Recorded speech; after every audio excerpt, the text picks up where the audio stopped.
Good morning po. Tayo po'y mag-aral ng salita ng Diyos. Romans chapter 8 verse 14, ang lahat ng pinapatnubayan ng Espiritu ng Diyos ay mga anak ng Diyos. And then sa 1 Corinthians chapter 2 verses 9 hanggang 12, sumalit tulad ng nasusulat, hindi pa nakikita ng mata o naririnig ng tainga, ni hindi pa sumasagi sa isip ng tao ang mga inihanda ng Diyos para sa mga umiibig sa Kanya. Ngunit ito'y inihayag na ng Diyos sa atin sa pamamagitan ng Espiritu. Sinasaliksik ng Espiritu ang lahat ng bagay, maging ang pinakamalalim na layunin ng Diyos. Sapagkat walang nakakaalam sa iniisip ng isang tao maliban sa kanyang sariling espiritu. Gayon din naman walang nakakaalam sa mga iniisip ng Diyos maliban sa Espiritu ng Diyos. At tinanggap natin ay hindi ang espiritu ng sanlibutan, kundi ang espiritu na mula sa Diyos upang maunawaan natin ang mga kaloob niya sa atin. Led by the Spirit. Ano ba ang kahulugan itong pangungusap na led by the Spirit? Ano po? Kasi madaling sabihin pero naintindihan ba natin?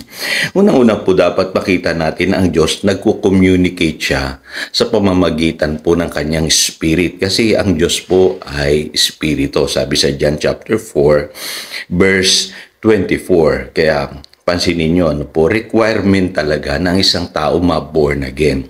Kasi kapag ang isang tao po ay hindi na born again, ang kanyang espiritu po ay patay dahil sa kanyang mga kasalanan. Yung po sinasabi ng Ephesians chapter 2 verse 1. Ano po, buhay siya physically pero disconnected siya sa Diyos. Ngayon, hindi makakonect o makapangusap ang Diyos sa kanyang espiritu. Ano po kaya nangyayari talaga, nahihirapan yung taong yun mamuhay ayon sa kalooban ng Diyos. Kaya pansin nyo, si Lord mismo sinabi niya kay Nicodemo, dapat ma-born again ka. Tinutukoy ng Panginoon sa John chapter 3 verses 4 to 8 ay yung kapanganakan sa espiritu. Hindi ito maintindihan ni Nicodemo kasi hindi pa nga nabuborn again yung kanyang espiritu. Ano po?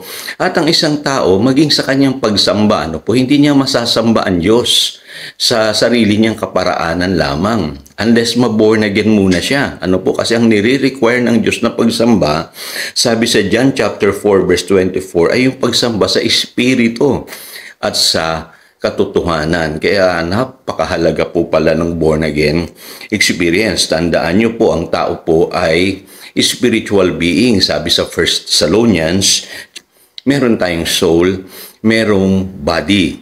At ang pinakamahalagang bahagi po ng ating pagkatao, yung totoong tayo, ay yung ating espiritu. Kadalasan ang pinahalagahan lang natin yung ating body, yung ating katawan, ano po, yung ating soul, yung ating isipan, ano po. Pero yung ating spirit mukhang nakakaligtaan natin, ano. Kaya maintindihan nyo po, sa ating spirit, doon nagko-communicate ang Diyos. Kaya maintindihan nyo na, ano po.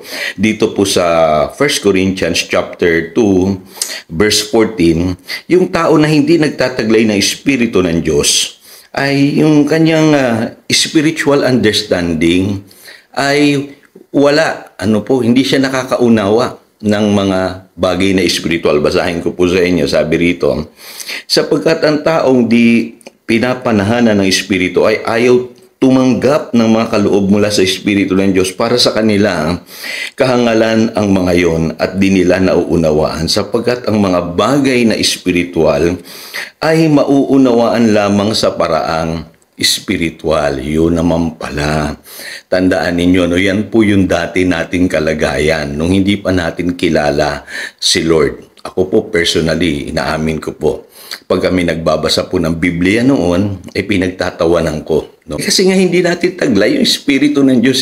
Alam ko marami sa inyo, ganyan din po ang naging karanasan. Ano po? Kaya maging ako, no, naintindihan ko na ang isang taong hindi pa nabuborn again, hindi siya pwedeng i-lead ng Holy Spirit sa kanyang spirit. Kasi espiritu niya ay patay. Ano po, hindi siya nakakaunawa ng mga bagay na espiritual. Kaya naintindihan ko na po ito. Ano po, nung ako po'y nagkukondak na ng mga Bible studies. Pagka nangangaral po ako, may mga tao talagang hindi nakikinig, nagtatawa, At the same time, para sa kanila, walang kabuluhan yung aking sinasabi. Pero kapag pinangaral nyo po ang gospel, at higit sa lahat, ay challenge nyo silang tanggapin ng Panginoon, magugulat po kayo. Pagkatapos nilang ipanalangin yung sinner's prayer, nagbabago sila. Susunod na Bible study ko ay tahimik na sila, nakikinig na sila. Yung dati na tatawa-tawa, nagtataka ako, biglang nakikinig. Meron pa nga akong Bible study na dati pagka nagsasalita ako na nanlilisik yung mata pero nung after na born again na kapag pray ng sinner's prayer, nagtataka ako, nakaupo na sa harapan, nakikinig na ng salita ng Diyos. Nagulat po ako kasi itong mga katotohanan ito, basic po ito hindi mababago at makakaunawa ang isang tao ng mga bagay na spiritual maliban siya born again.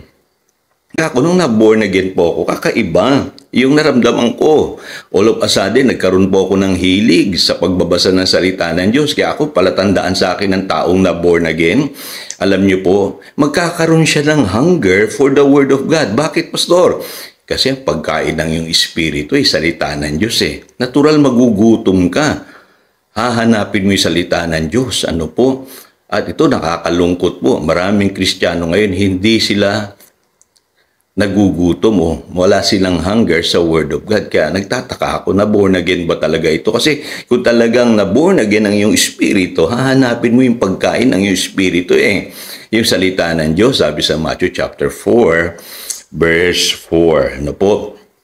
Kaya iba po yung kalagayan nung taong na born again. Sabi nung talatang binasa natin sa Romans chapter 8 verse 14, siya'y pinapangunahan na ng Espiritu ng Diyos. Bakit? Sabi po sa verse 12, para maunawaan natin yung mga bagay o yung mga kaloob ng Diyos para sa atin, yun ang dahilan.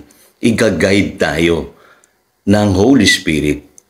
Ganito po nauulitin ko, yung Spirit natin na nabuhay muli, iga-guide na ng Holy Spirit. Ganun po ang nangyayari sa atin. Yan po tinatawag na led by the Spirit. Okay? So, makikita mo, magkakaroon ka ng hunger for spiritual truths. All of a sudden, nagkakaroon ng kahulugan sa iyo yung Biblia pag binabasa mo. Meron kang hunger na mapalapit sa Diyos. Ang mga praise and worship, all of a sudden, nagiging parang hinahanap-hanap mo na. Kasi buhay na yung espiritu mo no? Pangalawa, yung nakakatanggap ka ng revelation through the Word of God. Opo, letra lang po itong nababasa natin. Pero pag nabasa natin ang Biblia, parang kumukonek doon sa iyong espiritu at naintindihan mo, ito'y para sa akin, itong pangakong ito'y para sa akin. Dahil nangungusap ang Diyos sa iyo sa pamamagitan ng kanyang salita. Ito pa, maiintindihan mo yung plano at purpose ng Diyos sa buhay mo. Hindi na magulo buhay mo. Ginaguide ka na ng Spirit. All of a sudden, makakatanggap ka ng mga revelation, directions mula sa Lord. Ito dapat mong gawin. Ganito dapat ang iyong isipin. Makakarinig ka ng still small voice, sabi nga sa iyong pag-iisip na parang nagsasalita at nagsasabi, eto ang pangako ko sa iyo anak, eto ang gusto kong sabihin sa iyo. Ganun po, magaganap sa iyo yung kasi gusto ng Lord wag tayong maligaw Kaya niya nga binigay ang Holy Spirit to guide us and to lead us into all truth. At panghuli, maintindihan nyo who you are in Christ. Ano yung nangyari sa inyo nung na-born again ka? Sino na ngayon itong bagong taong ito? Ano na yung taglay nitong potential? Kaya ma-amaze ka na, o-overcome mo ang kasalanan, nagtatagumpay ka na sa mga temptations, lumalakas ka na spiritually, nakakapagpayo ka na, nag-i-excel ka na sa iyong mga ginagawa sa buhay, kasi naintindihan mo na yung kalagayan mong bago ngayon. Ikaw ay na kay Kristo Jesus na. So ito po yung mga mahalagang katotohanan at kaya dapat maintindihan natin at maranasan natin itong sinasabi ng Biblia, led by the Spirit. So again, ito si Pastor Jojo nagpapaalala upang daluyan tayo ng pagpapala, manatili tayo sa kanyang salita. Good morning.